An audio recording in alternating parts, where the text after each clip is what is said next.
welcome to another episode of Reptile Fight Club.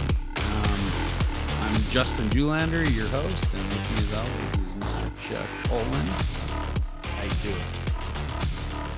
I think I'm doing all right, man. It was a little bit of a long day today, so trying to recover, but I had to do some fun little mouse surgeries today, so that was wow. Haven't done those for a while, so it was like riding a bike, I guess. I got came back as I started doing it, but I'm glad we had a practice run before we did the so this was a toxicity study before we did the actual antiviral study. So that who was the mouse who got the practice run? Well, no, I mean, like it was a small study to look at the tolerability of the drug delivered by an implanted pump. So yeah, that makes way more sense. Good times. Yeah. How about you? Cool. What's going on with you, man? Yeah, same. Work was crazy. My boss is going out of town. He is heading to Hawaii with his soon to be fiance. So so that's super cool. Glad for him. But I'm having to brief like the production director and all this stuff. So it's a big to do, and it's always a calamity where I work. So having to be responsible for the calamity at to the production director is a pain, but whatever. Good times. Yep. Right on. Yep. Well, we've got some special guests today, so we'll kind of skip a lot of the upfront chatter and get them on here. So you mean I don't have to lose a coin toss today? That's awesome. Yeah, that's probably good news for awesome. You, man. Yeah, it is. No, it is. I'm happy. All right. Well, Dom and Kendra, why don't you introduce yourselves? I'll go first because alphabetically I'm first. Hey guys, I'm Dominique DeFalco of DeFalco Reptiles. I'm so incredibly nervous. I don't know why, but I'm very excited. So thanks for having me on. Yeah, no, we're happy to have you here. So what kind of space do you occupy in the reptile industry? Well, as far as what I keep a lot of Morelia. I do keep some ball pythons and then some different crested geckos. But the big thing that I do in the reptile hobby is I'm really passionate about getting more women involved and connecting women who are already in the hobby. So that's kind of my little niche that I fill. And then, the animals are there too. That's awesome. That's really that cool. is awesome. Yeah, that's we were talking a little bit about that because we were at the Anaheim show. We were going up to people and asking them if they wanted to be on the podcast. And I don't know if it's because we're a couple 40 somethings walking around asking these younger girls to be on a podcast, and they kind of like, get away from me, creepers. Get away, creepers. I don't know what the deal is, but yeah, we couldn't get many women to be on the podcast, but we're very happy to have you two here today. So thank you. Thanks. Yeah, we're happy to be here. Kendra and I were both excited, nervous, but excited. Definitely I don't know why you're nervous. Don't be nervous. No our way. Two listeners will be very happy to hear you guys. Listen, if I haven't chased them off by now, you're good. You're good. That's reassuring. So thank you. That's two more listeners than I have, though. So, well, my daughters are listeners, so that's the two people actually. So, right, that's cool. Yeah. Cool.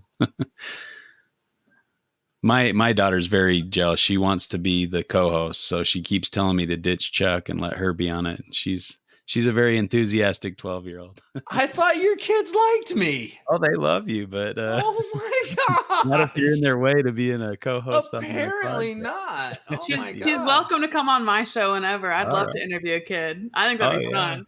I got to get signed parental consent, though. Yeah. Because I curse a lot.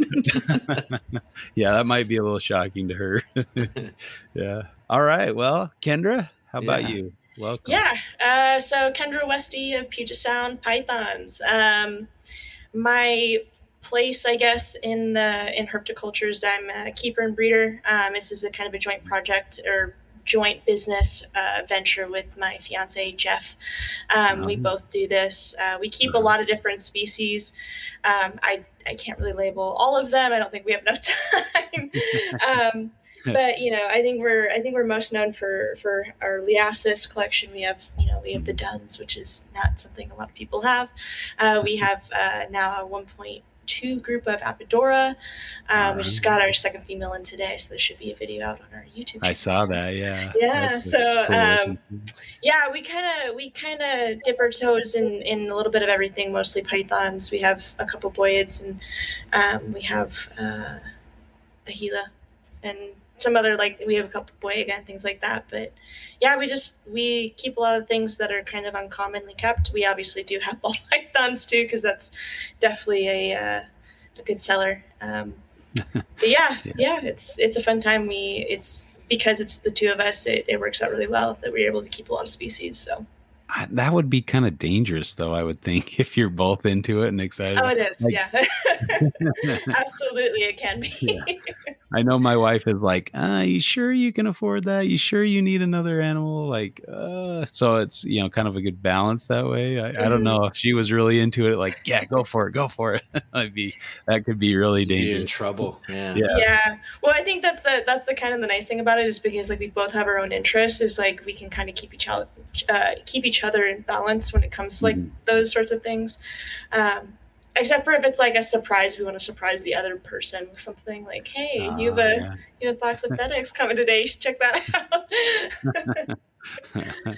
Well, that makes it nice. Yeah. I can honestly say I've never gotten a gift of reptiles from my spouse. So that's pretty cool. That sounds pretty cool to me.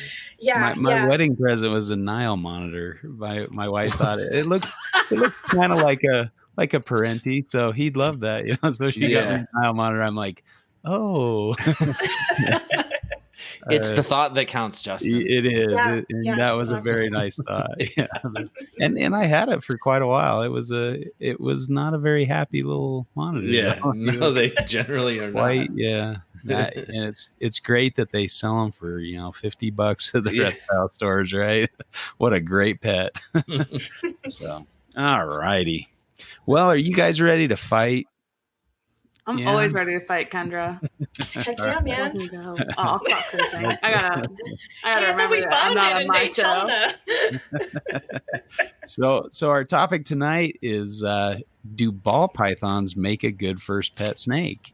I think this is a really good topic for debate. So I'm curious to hear what you got here, guys, and what kind of arguments we're going to hear. So as is tradition on the Reptile Fight Club, we're going to flip a coin. So let's see, who do we have call the coin toss? Who wants to Kendra call can do it. That's a wedding present. All right. Broke, so take that, okay? That's so nice of you. How very Tails. nice. Don't chuck this coin toss, Kendra. It's actually tails, so you win the coin toss. That means you get to pick your side. Wow. So I did the opposite of what Chuck did last time, I think. Yeah, you did. No, you did. You That's won. a good way to win. Yeah, it is. Think of what Chuck would do and do the opposite. Ooh. Well, I'm sorry, Dom. I'm going to go with the pros on this one. Okay. So they will. Thank God. All right. So Kendra will be defending the side that ball pythons do make a good first pet, and we'll have Dom go the negative side. They do not make a good first pet. All right. So since you won the coin toss, Kendra, you get to either defer and let Dom go first, or you can go first. Ooh. I'm going to let Dom go first. I want to hear her arguments. That's a good strategy. That's the one we usually adopt. So, all right, Dom, the floor is yours. Let's hear what you got. All right. You make kind of an opening statement, or kind of, get the ball rolling, and then we'll let Kendra kind of have time to rebut that. Cool. Okay. So I'll just start that. If you don't know who I am, my start in the reptile hobby was actually just a few years ago. I'm relatively new. I'm open about that. And I got my start in actually reptile rescue. So I've been working for a reptile rescue for the last few years. And for the last 2 years, I've been our intake and adoption coordinator. So I've kind of, gone between the two. And if there are two things that are the most common coming into our rescue, first is bearded dragons. Second is ball pythons, usually normal ball pythons. And I think that is very indicative of impulse purchases, bad husbandry, and things that lead a lot of people to giving up their pets. I think it's important that I throw in right now that I obviously keep ball pythons. I totally appreciate their place in the hobby and that they do introduce a lot of people into the hobby. But as a greater hobby as a whole, and as people who are as into herpetoculture as we are, I think it's important that we educate people that this isn't necessarily the best pet for everyone. And you can just look at the shelters and the vet offices and the pet stores that are taking in unwanted animals every single day to tell you that. So I'll pass it over to Kendra if you want to give your first statement. All right. Kendra, what you got? All right. Well, thank you for that. I can kind of roll into that whole adopt, not shop motion. With that being said, there are a lot of animals that may need homes. I think with ball pythons in particular, to your point, they do. There's a lot of people who have them, and secondarily, because there's a lot of people who have them, that means that there's a lot of knowledge out there. So even if somebody does impulse buy, there are resources available to them. Social media, we have a lot of forums, there's online sites, much more than there was 30, 40 years ago. So yeah, I think yes, there is a lot of them, but that because of that, there's a lot of knowledge out there. There's a lot of people who are keeping them. And so I think that's why they do make good first pets. But even if it's something that, you're not necessarily, a lot about, there's resources to help educate you in that. All right. So I'm going to counter that. Can I counter that? Yeah, definitely. Yeah. I think one of the biggest problems. Punches, don't hold any punches back, right? I also don't want everyone to think I'm negative. I'm just passionate. No. Okay. No, you got to defend a side. It's not about, no one's going to think that. Do what you got to do, girl. Everyone loves you. It's okay. Okay. You're good. Okay. So I think one of the biggest things that you said is that there is a lot of knowledge out there and there's a lot of people who keep them, but that doesn't necessarily mean that there's a lot of good information or good keepers. I think to look at the average person who has a ball python compared to the collective whole of the hobby, taking in people who are working with more difficult species, people have been doing it for 20,000 years. All of these people on this call who know their shit and know it better than a lot of other people out there, to assume that the average keeper of a ball python knows what they're doing is just inaccurate. And then also looking at that, there is a lot of information out there, but it's gate kept by a lot of arrogance, a lot of drama that happens within the ball python community. And then also the information varies from source to source. Some people are saying that tubs are the way to go because they're great for humidity and it makes them feel secure. Other people are going to argue that you need a 4 foot by 2 foot by 2 foot enclosure. And for the average person getting into it and trying to sort through all that information, it's incredibly confusing and can lead to a lot of doubt within their own keeping right off the bat while starting. So it kind of as a follow-up to that, Dom, if you could maybe identify a couple things where maybe husbandry might be improved for anybody listening that might be wondering if their care for a ball python is reasonable. Yeah, I think that's great. So I think a good thing is that there is a lot of ways to keep ball pythons. But I think with any animal you take in, whether it's your first or your 50th, you have to recognize that the animal that you have is different than any other animal in your collection. You cannot treat everything the same way. So you may have to adjust your keeping to adjust to the animal you have. So for me personally, I keep my ball pythons in a rack system because I think it's convenient. It holds humidity really well, which I struggle with in my animal room. But I also use 42 quart racks for any size animal until they get too big for it. So I'm putting hatchlings in there. And then I'm also putting, subadults, adult males, all of that into the same size tubs. But I've recognized with some of the animals that I have that they didn't do really well. So I moved them back down to a 16 quart and they started eating right off the bat. Mm-hmm. So I think one of the biggest things getting into ball pythons and getting into the hobby in general too was finding a couple people who align with your perspective in general in keeping and troubleshoot with those who may have a better understanding of your particular animal or the species that you're working with. So talk to a good breeder, go through a good breeder. And if you didn't buy through a good breeder, say you did make a Craigslist purchase or a pet store purchase, reach out to someone who's been doing it longer than you and pick their brain. Join a couple Facebook groups, see where you kind of fall into that, and then you can find people who are doing it successfully like that. Yeah, it seems like local people local to you are more apt to help and have probably better information because they have similar, environmental conditions to yourself. So yeah, that's absolutely great advice. Yeah, thank you. All right, Kendra, did you have anything to to respond in that regard? No, I absolutely agree with Dom there. Because they are so, I don't want to say versatile, but they can be, they can be kept in a variety of environments, if you will, terrariums, enclosures, rack systems. It's to your point, you have to know your animals. You have to know what your limits are. You have to understand the animals and everything that you're putting into them. But with that being said, they are a very hardy species comparative to others, right? And so I think that's why it's helpful if you are learning. You can, kind of do your checks and balances and try different things with this species versus maybe something that's a little more temperamental. I guess so in what way? they're kind of more forgiving is what you're Yeah, they can be at. Definitely, not to the extreme, like, sure. But if you don't, for example, for like, if you comparative to like a white lip, if you don't leave out water or have fresh water for it available 24/7, that animal is not going to die right away, versus a white lip, if you don't have water for it, for a day, it's gonna, it might, start to wither away. And I think that's, to that, it makes it helpful for people who are getting into the hobby, who are new at keeping reptiles, especially snakes in particular. It's helpful for an animal to be a little more forgiving, because you're going to make mistakes and you're going to learn, and hopefully you don't have to learn the hard way with the animal dead at the end of the day.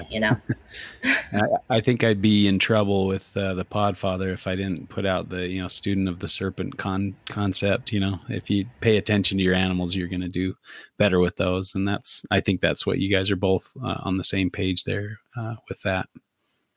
Yeah. All right, back to you, Don. I'm going to argue kind of something you said, Justin. I think I think you do need to know your animal, obviously, but one of the issues with ball pythons is that notoriously they go on food strikes. They are called the pet rock for a reason. And with a lot of other species, going off food and a lack of movement are two big things you'd look for as abnormal behavior if your animal was sick. And you really don't have those indicators with ball pythons.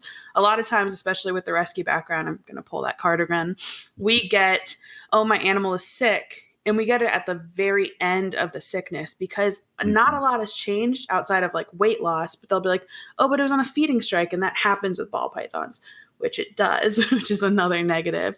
And so I just think it isn't the most intuitive species to learn with because of those factors. And also one thing too is we should look at whether having an animal that is lower maintenance is the best introduction, because is it going to teach complacency in your keeping, or is it going to teach you to be on your toes more?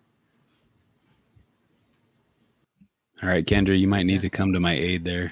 Come to my defense. She took a swing at me. I'm just an innocent bystander. No, it was a good one too. I liked it. I know, right? Fair, yeah. Oh man, how do I rebuttal that? I really don't have like a really strong argument for it, other than, with like the low maintenance, it does. I mean, I can see your point where someone can be complacent or get complacent, but if we're talking about a pet animal, a pet ball python, I would assume and I would hope that if it's a pet, people aren't getting complacent with that animal. They're treating it just like their dog or their cat, right? They're handling it on a daily basis. They're paying attention to their animal, learning about their animal. And if they're willing to learn about their specific animal, then they're willing to learn about the species as a whole. And learning about those food strikes, learning about, the potential for stress, learning the do's and don'ts with that species. So that's right. That's all I got really on that. I think that's very, thank you. I think you came to my aid very nicely. All right. So, I guess let's maybe discuss, some of the aspects that maybe, and maybe I'll turn it back to you, Kendra, some of the aspects that make them a good first pet, or what another, point maybe you haven't brought up yet. Yeah. Well, I mean, there's a couple I can think of off the top of my head. One being availability. Because they are a commonly kept species, that means demand is there, that means the market's there. And with that market, with ball pythons in particular, they come in an array of colored morphs. And with that being said, they also come in an array of financial range. So you can buy your normal, or you can adopt your normal for under $25. Or if that's something that you have a little more experience with and you're looking at breeding, potentially the ranges up to well beyond $10,000. So whatever, however deep your pockets are, there's an avenue for you. I mean, there's a couple other things you can think of, like Dom was saying, that they're kind of like this boring, they don't move a lot, whatever. I think that makes them a great educational animal. They're not going to be, super jumpy or bitey, especially if they're around kids that might be a little sensitive to, that stigma and that fear of snakes. Something that's going to move quickly at them, they're going to be, it's just going to hinder that ability to get over that fear, right? Mm-hmm. With that availability, again, it comes to a lot of people have them already. So there's a lot of people, like, I know at least like 4 other people within like 3 blocks of me that have a pet ball python. Mm-hmm. And they ask me all sorts of questions about them. And I'm like, oh, this is how I care for them. This is, so it's kind of, because there's so many people who have them, it makes a good education for kids in particular. They are the future of herpetoculture and caring and educating those kids about these animals in general. I think is really important. And if that does start with a ball python, I don't think it really matters what animal we start them with, as long as it's something that they can learn from and they can really enjoy. And I think ball pythons bring that to the table. All right, that's an excellent point. You got any rebuttal for that, Dom? Yeah, Kendra's making me sound like a real jerk over here. I think one of the things you said, and this is one of the things that comes up most often when you talk about ball pythons being a good first pet, is that there's little to no financial barrier to get into ball pythons, which I think is a double-edged sword, because yes, it does encourage people to get into the animals that we all love. And, to buy an animal for $25 is like, hell yeah, $25 animal. And it's like, okay, but that's $25 Cobra food sometimes. You're not necessarily getting a high quality animal from the best person or from the best supplier. And then you can look at like the supply chain that goes into big box stores and all that shit. So I won't go into that. But I think also one of the things that's brought up is, yeah, you can buy an animal from $25 to $10,000. It puts this idea of some sort of monetary return into getting into ball pythons that I think you really don't see with other species, because ball pythons are really a species that you can feed as quickly and as fast as you possibly can, as much as you can, and they're breeding within the year. And that's not necessarily the best, because we're not paying a lot of attention to the quality of animals that we're producing, and the market is getting oversaturated. And the odds of you hitting that $10,000 animal with your $25 animal are next to none. And I think having that mentality in people's heads that this is a money-making scheme can take a lot of what we've worked for as a hobby out from the beginning. So, go ahead, Justin. Oh, I was just going to say, it seems like that's kind of how herpetoculture that has taken that turn over the last decade or more of kind of that pyramid scheme, and it really is kind of a detrimental thing, kind of saying, ooh, I want to get into this to make money rather than I want to get into this because I really like this snake, and I mean, obviously ball pythons are popular for a reason, and the different colors are fun and stuff, but again, just kind of that warning, like, don't equate animals with money. The best way to become a millionaire in the reptile industry is to start with 2 million, right? That's how it works out. But yeah, go ahead, Chuck. Yeah. So no, I think you guys are hitting on some really, touching some really good points here. And I think, the mutations and the morphs around ball pythons are kind of what you're getting into. And I kind of have heard a little bit of the touch of both sides of that. I mean, I think, people who have a normal ball python that they buy cheaply and ends up throwing it away, and maybe that's because they become interested in that next thing or whatever. maybe touch a little bit on if you have thoughts about the plus or minuses around the morphs and mutations and some of those effects. Can I be positive for a second? Yeah, because sure. I do just want to say that I do think that is one of the most incredible things with ball pythons. That if nothing else, it is such an incredible teaching tool for the rest of the hobby about how genetics work. Because most people who are looking to breed even different species in the future are looking to ball pythons to understand like allelic compounds. I don't even know if that's a thing. That's a thing, right? Like hets to learn all of that stuff. And so I do think that's a huge positive. But then on the counterpart of that is we're getting to the point in the hobby where I've had conversations with my ball python keeper friends, and I am a ball python keeper. I'm not going to hide that fact.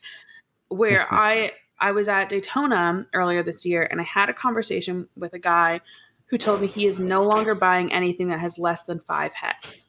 Oh my God. And in any other species, that is like snobby elitist thing. And I'm a green tree python keeper. I know snobby and elitist in that. So I just think that touche. That's a big thing that we need to worry about is we are getting to the point where you're almost playing Dr. Frankenstein with these animals and paying little regard to potential complications down the line.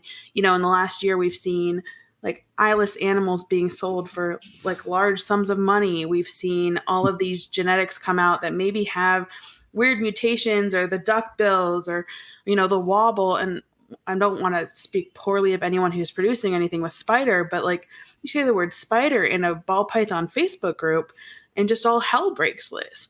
So I think because of the rate that we're moving with these different morphs, while it is incredible, it may have a detriment down the line to the quality of animals that we're producing, especially at these incredible price tags.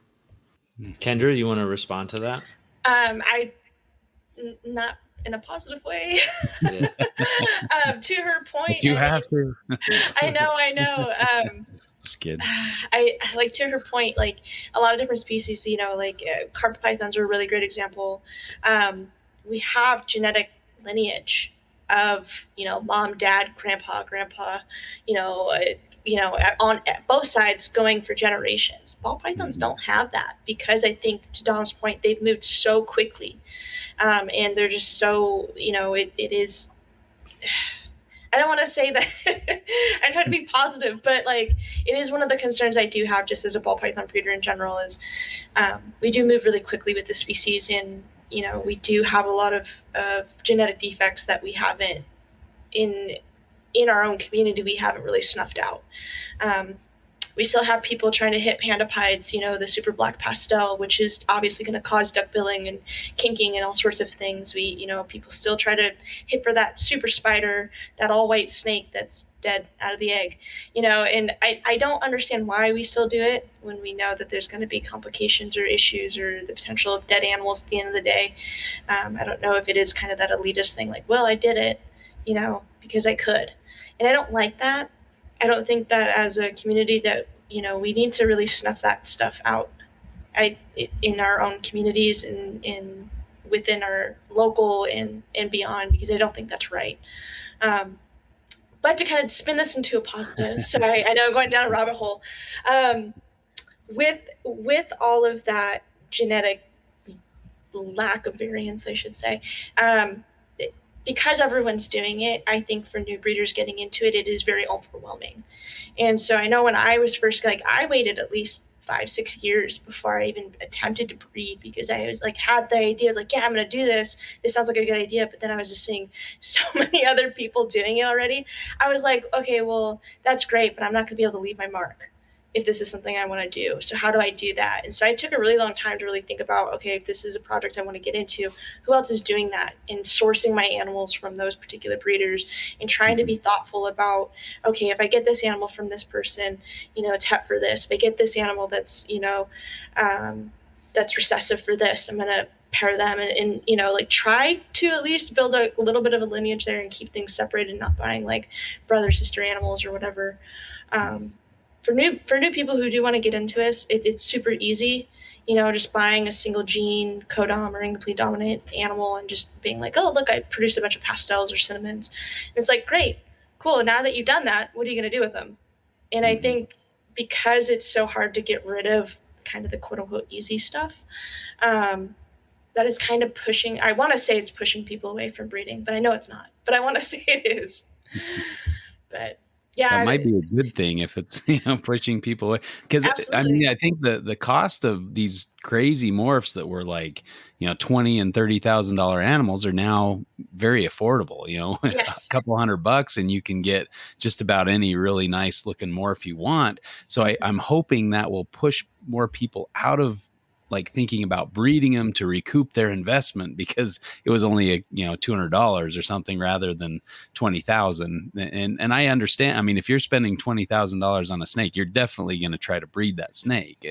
But if you're spending 200 and you just want a nice looking pet, hey, that's great too. Yeah. But I mean, don't you think that the market's kind of tiered a little bit? Like those people who are doing like, five trait mutations, they're not in the same category anymore as that person doing single or double trait mutations. You know what I mean? That it's almost like the money that's involved and like how on top of it and how hard it is to get some of those like front end tip of the spear genetics that's going on is probably not the average for the average person. You know what I mean?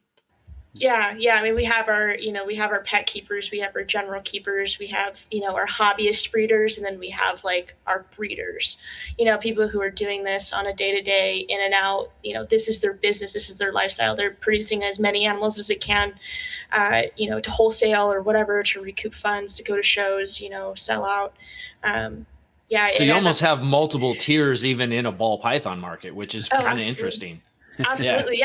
Yeah. And it depends on, and I don't know really where that line falls for a lot of them. I just know that like, I wouldn't consider myself at a top level breeder, because this is fun for me. This isn't like I care about every single animal that comes in and out of my home. This isn't a big moneymaker. It's just kind of a bonus, if that makes sense. Yeah.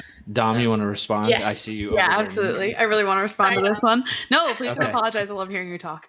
Okay. I think one of the big things that I've noticed specifically with us chatting and then also like talking about this topic in general is that my rhetoric and Kendra's rhetoric, we are almost apologetic for ball python keeping, especially when we're in these different circles. And I think that's true to what you said, Chuck, where it was like, there are these tiers of keepers, and I only keep animals that have 3 genes, which in any other species, if I said, yeah, I've got a 3 gene animal over there, want to see it? They'd be like, fuck yeah, I want to, oh, heck yeah, shoot.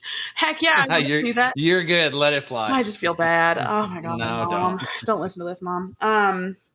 She doesn't care. Okay, but I like in any other species, if you had a 3 gene animal, like they'd be so excited to see it and you'd want to show that off. In ball pythons, if you have a 3 gene animal, it's like, oh yeah, I had that 10 years ago.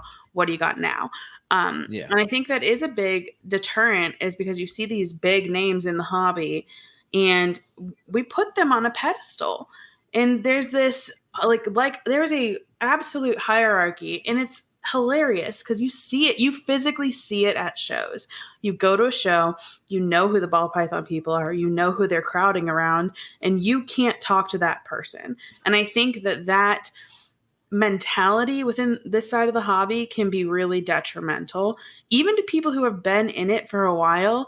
Like myself, I have a ball python project. Kendra, you have ball python projects. I would put a lot of money on the fact that there are still people at shows you would not go up and introduce yourself to because you don't deem yourself worthy, which is effed up, because you're worthy. And just, I love you. Bye.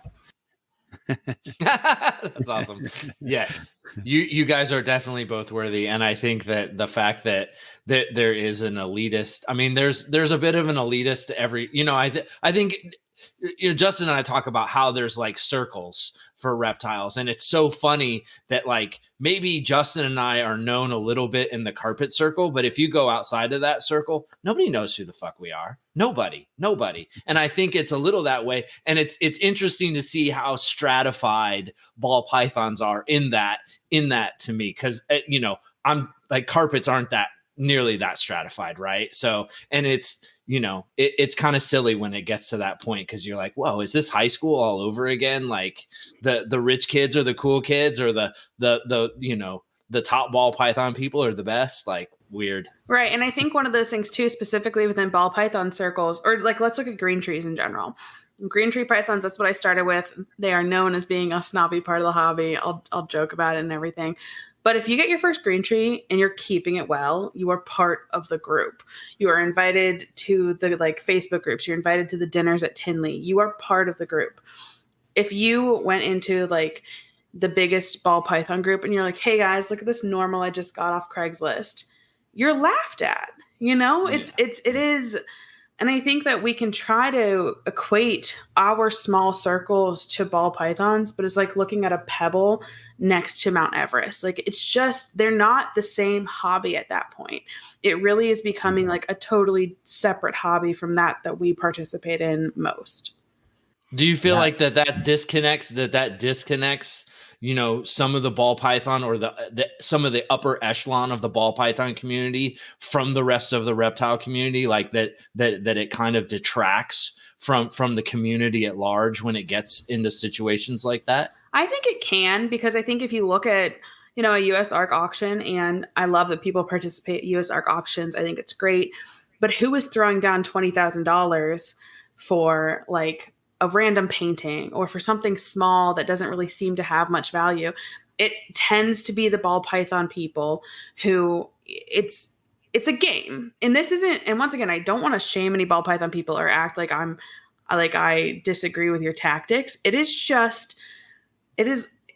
like me playing like a slot machine on my phone or at the church festival versus the high rollers in Vegas. Like, I cannot get there. And I think a lot of people make it seem like, oh, you'll get there one day, just work hard, get those animals. It's just not realistic for the everyday keeper. Mm-hmm. Yeah.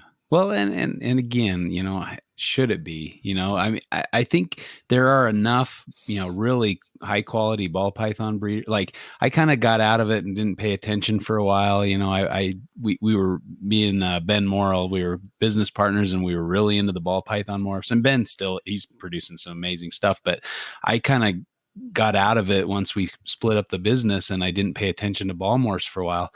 And then, like, I think it was Justin Kabilka put up some crazy looking ball python. I'm like, what is that? And so I got back, and I'm like, I haven't heard of half these genes, and I don't know where, you know, and now there's like just so many traits you get just flooded, you know, and you kind of have to be at that upper level just to keep track of everything that's going on, because you step away for a day or two and all of a sudden you're behind the times. But I was once told by a pretty big ball python breeder that it's people like me, like hobbyist breeders that don't have huge, that are ruining things for him. And I'm like, wait a second, I'm the guy buying these overpriced, you know, pretty colored snakes from you. How am I ruining it? I'm making you money, dude. Yeah. Don't put that on me. So you may just be a second tier consumer of a morph, but you're still a consumer. Yeah, exactly. I mean, we were putting out some pretty good money for ball morphs, you know, like back, you know, we bought a spider for like $5,000 or something. For us, that was a heck of a lot of money, you know, and this was fairly early on in the spider realm. So we were pretty excited to have that, but you know, it is what it is, I guess. But so, Kendra, I'm not sure where this leaves you, but if you want to retort, please feel free. I mean, the only, like, I guess the one thing I do want to, like, kind of give Dom a shout out for, to your point, like, there's a lot of, like, negativity with surrounding ball python keepers because of how many just kind of dipsticks there are who are keeping and attempting to breed and kind of flooding the market with animals that aren't really desirable. With Dawn, like, she's done a really great job with her group, the Female Herpers and Reptile Keepers page on Facebook, if anybody is interested. And it's you know, it's for females, because being a female in the hobby and trying to do ball pythons, it's good luck. Like, there's just so much negativity out there with it, and her group has really helped a lot of females kind of like pursue that passion of, like, you are new in the hobby, like, ball pythons might be something you're really interested in, but having, like, a sense of community, and a sense of a community that isn't gonna, like, thrash you because hey, look at my ball python I got off Craigslist. You know, they're going to be excited for you and ask you questions and be like, hey, like your setup looks kind of strange. Let's go ahead and make some changes, or here's some suggestions. So I just want to give a shout out to Dom, because she's freaking absolutely amazing. And there is a lot of negativity out there, but you know, the female herpers and reptile keepers group is like the one light that I see in the reptile community as being a female in it as well. I think that's just one thing I wanted to point out today. And I think, you know, from Justin and I'll just say that, you know, we talk about the patriarchy issues around the reptile community, and it's not something that gets talked about, but, you know, I've heard enough comments and things that are said from men in the community, and I just think it's crap. If we're really talking about creating a diverse and inclusive community, that, you know, that patriarchy shit needs to stop. And so hats off for, you know, doing things that make inroads and build everybody up. Cause we're not going to get there, you know, with one side or the other, or, you know, degrading one group or another. So awesome. You know? Yeah. Chuck and I were talking the other day, trying to figure out, like, you know, why don't I have more friends that are women in the reptile industry? And I think, you know, it's a little more complicated than like, oh, I only deal with men, you know, but like, I think my wife might get a little upset if I'm talking to a woman, you know, for lots of different phone calls over, you know, extended periods of time. She might start to wonder, hey, what are you talking to this other girl for? You know, so it gets a little complicated in some respects. And I think that, you know, keeps, you know, people who aren't against women in the hobby from maybe reaching out or interacting. Like, you know, I can't be one-on-one with some woman at a reptile show, because that could be maybe a negative aspect for my wife to consider. So, but I would just ask, you know, both Kendra and Dom, how many inappropriate interactions have men, you know, perpetuated upon them unsolicited? And I guarantee the number is not like on one hand. So, you know, I hear what you're saying, Justin, and I agree. There's probably some like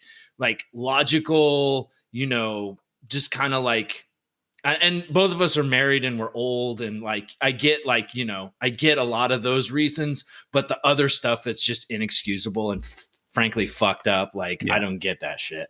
Sure. Okay. I'll talk on this for 1 second, because like, this is obviously like, this is truly my passion.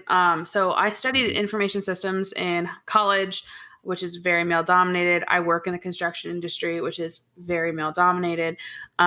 And the reason I started a lot of what I do with bringing women into the hobby and amplifying voices of women in the hobby is because I didn't want the hobby to be another place where I had to doubt myself every day because of my gender. And I just want to thank you, Kendra, for your incredibly kind words. That like means a lot. And it, in a selfish way, it is so nice to hear Justin and Chuck talk about this and like recognize behaviors, because I think one of the biggest things, and one of the reasons that a lot of women weren't speaking out in the hobby, is because I have received so much hate for what I am doing and for what I talk about. And I know that there are people who like will refuse to do business with me in the future, who have said it to my face that they will refuse to do business with me because of what I do. And I can't say it doesn't hurt. It hurts a lot. I've doubted myself almost every single day since I started making this like a big part of my platform. But it's the conversations and people telling me how much it means to them that like make it work. And then we make 3 steps forward, and then a guy at a reptile show tells me if I suck his dick, I'll get a free snake. And it's like 4 steps back. And it's like, these are the things that happen behind doors, and they're not happening on podcasts. They're not happening in the Facebook groups necessarily, that like are difficult for women to talk about because it's embarrassing. It makes you think like, is there something that I did that gave him the impression that that was okay to say, or that was okay to do? And so I think that we have to forge relationships with men and women in the hobby. And like, I do understand the whole, like, my wife might not want me talking to this other girl, but like, treat it in the way of like, I'll be friends with your wife. Like, I don't care. Yeah. I don't care. Yeah. And this is going to sound horrible. I don't care about you outside your animals. Like, that is why we're friends. And I think an excellent example of that, I am such a strong proponent of Anthony and Shannon Pierleone's podcast, Turtly Devoted, which they started as a turtle relationship podcast. Anthony is totally into turtles, like more than anyone I've ever met. Shannon doesn't really have any interest in them. And I met Anthony through Facebook, and he was like messaging me. And on their podcast, I heard Shannon go, "Who the fuck is that Dominique girl you're talking to?" And Shannon is now one of my best friends because I spoke with her and I was like, "Hey, like, I just want to let you know, like, I just like his turtles, you know?" And I think that maybe that's a thing of like, bring your wives into the hobby. If you have like a wife or a girlfriend or a partner who's maybe not into it, but they want to learn more, add them to our Facebook group, the Female Herpers Reptile Keepers group. We have so many people in that group who don't even keep animals, but they just want to learn. It's like a great way to do it. And I think that having these conversations, having people who are important and make like change makers in the hobby, like Justin and Chucky both are, like, open up about these conversations. So it's not me or Kendra or another woman constantly like pushing it, because I know that can be a deterrent, is so important. And it's uncomfortable, but it should be until it's not. Because I hope that in 15 years, if I'm married and I have kids and my daughter says, "Hey, I want a ball python," I know that she can get a ball python. She can join that Facebook group. She can join that VR, whatever the fuck's going to be in 15 years. And she's going to be accepted, welcomed, and enthusiastic outside of her gender. Yeah, absolutely. And I mean, Justin and I both have wives, but we both have daughters as well. So, I mean, none of this is lost on me. And if I have to have a conversation with my wife, like, whoa, don't get this twisted. Like, listen, here's what's going on. You know how things are. And I'm friends with Dominique because she's down to, bring women into the hobby, and we're trying to build something positive here. And I'm trying to advocate. My wife would be like, done. We're good there. Yeah, absolutely. I support that. So, and I think most women today who, have to deal with a lot of the bullshit that they have to deal with understand that. And you know what? Honestly, and I'll just say it, like, if there's guys out there who can't deal with that, fuck them. Who cares? Fuck them. Like I was talking to you guys before, my daughter's really excited about reptiles and she's kind of just getting into it. I hear her up there start recording a podcast on her phone, like she's 12, it's really cute. She's really jealous of Chuck and wants to be, co-host here, but I keep telling her, I'm sorry, we got to figure out a way. But I love the idea of her having a place in the hobby and not having to go through the garbage, if she can avoid those jerks out there. And I'll kind of bring out Eric Burke, the Podfather, as a good example of that. I've heard him defend women in the hobby, and we had some pretty in-depth conversations on a herp trip a while back. And there was some discussion of, women using their femininity to get free snakes or things like that. And it's like, well, there's a lot of, I guess, preconceived ideas of how women are in herpetoculture. And I'm like, that's just garbage, guys. I'm sorry. That's, and we and Eric and I both kind of shut this conversation down in regards to that. So I think things are moving forward in a good way. And I just love, what you guys are doing. So that's awesome. Way to go, Dom. Yeah. Keep it up.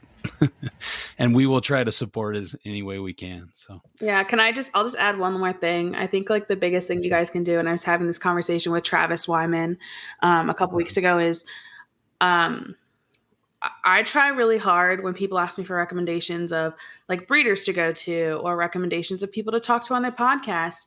For every guy, I give one woman or I give two women, because we have to work twice as hard sometimes. So let me give that push to another woman in the hobby. So for example, someone was asking me ball python breeders to go with the other day. And I was like, Matt Burton, he's one of my best friends. He's incredible. KMB Reptiles, but then Kendra Westy as well. Kendra is incredible. She's got great animals. Talk to her too, and talk to both of them. Different things, but just those little things of getting in the habit of uplifting women and uplifting like other marginalized groups within the hobby to get their face out there and to make it more normalized. It's hard at first. It's awkward. You kind of have to like retrain yourself to do it. But that's what in the long run is going to help us all as a community. And also, selfishly, as a community, we can be looked at as an extremely patriarchal hobby. You know, there's a lot of people who look at us and like, oh God, all those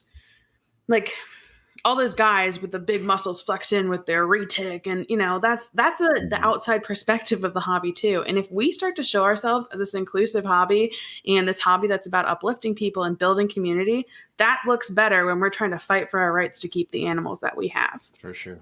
Yeah. Yeah. I think you see that machismo in like the venomous community and the large constrictor community. I mean, you can see it, and it's not hard to recognize when you see it. And when you see it, you're kind of like, oh, ooh, like it doesn't look good when you see it, you know? And I could only imagine somebody who isn't spooled up on snakes, isn't into reptiles, what they see. Yeah. So I'm taken back to when I listened to Jeff and Kendra on the Morelia Pythons radio podcast, and when they asked Jeff how he got into it, and he's like, Kendra got me into it, you know. And it's like, why are you talking to Jeff first when it was Kendra that was the one who kind of started this whole thing? So it's kind of, it's just almost like an ingrained behavior for a lot of people. I think checking your unconscious bias is something that people need to do. You know, I mean, look, everybody has biases. It's a part of being a human being, but checking those biases, that's what people need to do. Yeah, absolutely. Yeah. I think, and I think I've mentioned this before, like at shows and stuff, you know, people come up to the table, they'll ask me like, oh, can I talk to Jeff? I'm like, about what? These are my animals. What do you want to know? You know, kind of check them a little bit, and they're like, oh, sorry. Like it's okay. It happens. But, you know, just be mindful of those sorts of things. Anytime I go to a show and there's a female behind the table, I'm going to ask her questions before I'm going to ask the guy, just as like a common courtesy, just to kind of get people in the habit of doing it. You know, and I've talked about this to Dom, like we do kind of have, being a female, we do kind of have that advantage because we are more approachable behind the table, which is really great, especially with kids. You know, kids are more likely to come and talk to me than they are Jeff, you know, his big scary mustache. You know, kids are the future of the hobby. If we want to get kids interested, that's a great way to do it. But like to everything that we've been talking about, I think, you know, especially because the ball python community is just so large, you know, there are just so many people in it. I think we are moving in the right step by calling out, you know, perpetrators who are kind of abusing their power, or people who are just being kind of creeps in the hobby. And so I want to like thank those people and to continue to have the courage to call them out, because we need to snuff that out. We need to get rid of this negativity in our community. And I see it every single day still. And I don't know if we'll ever get to that point where, you know, we can be all inclusive, but if we can get one more person out of the community, if we can call out one more person who's being a creep, who's being a jerk, to somebody who just has a general question about an animal, I think that's a good day. Yeah. And I think we just need to continue working towards that. And I really want to encourage people to do that. And if you don't always have to agree with everything that someone says, right? Yeah. But you know, being able to learn to be with each other and to hear people's thoughts and their experiences, I think is a really big thing. Everybody is kind of, I've mentioned this before, is kind of a regurgitating Richard. Everyone's just like, oh, well, so told me this is how you're supposed to do it. You're not doing it right because so-and-so told me. Okay, that's great. But have you done that? Do you know if that's factual? Do you know if that is what really works for your animal? And you see that so much in the ball python community, and it just drives me nuts. And I don't know why or how we've gotten kind of down that path where people are just willing to spill information without fact checking. I mean, that's kind of our society currently, but like, I think that's a human thing. I mean, I work in the aviation industry, and you would not believe it. We call it tribal knowledge. It's just, and I think as humans, we're tribal people. Like we are into our associations and our affiliations, and you know, that knowledge, it just gets passed, and you know, somebody finds something that works, but it's wrong, and they just keep perpetuating it. And it's just it almost snowballs, and then trying to get it undone becomes like this ridiculous thing. And I don't know. I deal with this in enough sectors of my life that I'm just like, no, that's people. That's all that is people. So yeah. And I really hope that people like kind of see through the BS at the end of the day, and they try to learn for themselves and not just do whoever, if so and so says this, versus like trying and experimenting things, especially with like ball pythons, because as we discussed, they are a little bit more forgiving. If that animal it goes on a food strike, well, have you tried changing the substrate? Have you tried blocking out if it's in a glass container, have you tried blocking it out? Have you tried it in the tub system? And there's so many other things that we could do to try to get things to be quote unquote perfect for that animal, and people just aren't willing to do it, and I don't get it. I would be more than willing to try 100 different things if it got an animal to eat if it wasn't eating, versus just saying, oh, it's just a food strike, I'm just going to let it do its thing and wait till it gets hungry enough.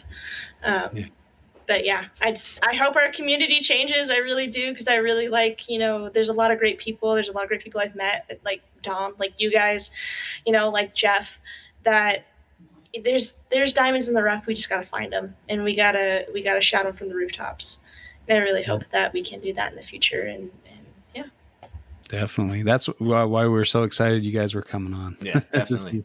our opportunity to get to know different keepers and to get to know different philosophies and hear, different sides of the coin. It's the best way to do it. So I mean, I think this is a great platform for perspective, different perspectives, perspective of really experienced people. We did very inexperienced people from the Super Show, and that was even eye-opening for us to hear, people who maybe that was their first snake, and it's like, you get so far into it, and like the way that they were talking and thinking, I don't think that way, and to get to that perspective is so important. But because we're all caught up in where we are and those things that happen in our circles, we miss those probably more important things that we need to think through. So yeah, definitely thank you guys for coming on. This has been awesome on a bunch of levels. Yeah. So I want to give you guys the opportunity to kind of have some final thoughts, summarize whatever you want to do. And let's have you go first, Dom. Okay, well, I know I sounded super negative throughout this whole thing, but I think the biggest takeaway I want to give people is to recognize that with any animal you're getting, there's a learning curve, whether you're an experienced keeper or a new keeper, and that the most important thing, especially when getting ball pythons, is that you have ample education and support beforehand, and look for those good people. Look for the people like Kendra and Jeff. Look for the people who are there to support you, even if it's not an animal you purchased from them. And then put pride aside and let yourself take care of your animal outside of like what you should be worried about, like recognize when it's time to ask for help. Don't worry about how people are going to, perceive you. And, and I think that's how you can be successful with keeping a difficult first pet, like a ball python. Awesome. Kendra?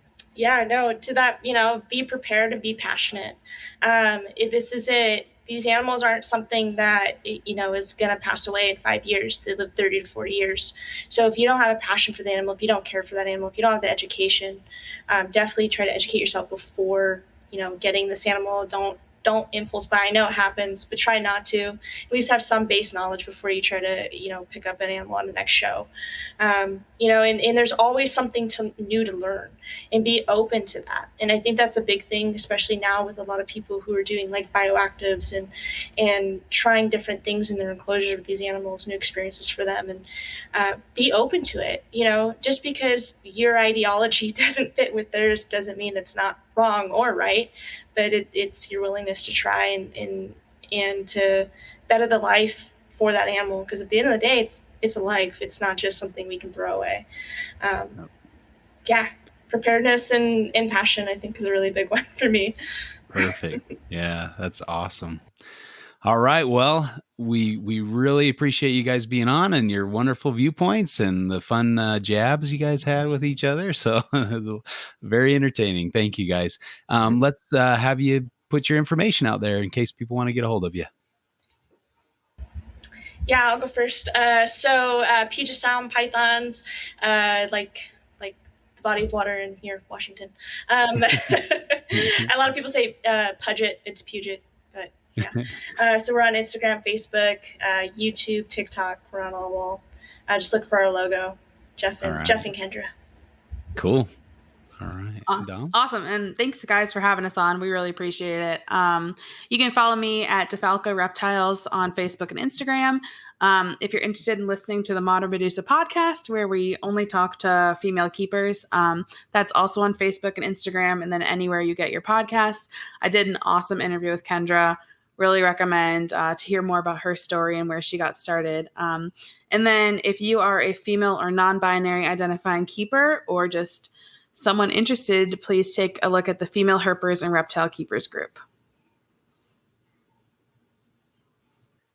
Thank you guys again. We sure appreciate you coming on and enjoyed the lively conversation. So we'll hopefully have another chance to have you guys on again. This was a lot of fun. Mm-hmm. All right. Well, yeah, no problem. Our pleasure. Yeah. Well, Chuck, good stuff here. Yeah, this was a really fun conversation. And again, I mean, this was an instance of these guys had a topic they wanted to cover, and they brought it up, and we said, heck yeah, that sounds wonderful. So let's have you on. So we welcome any and all topics and fighters. So come on and bring your topics with you, and we'd love to have you.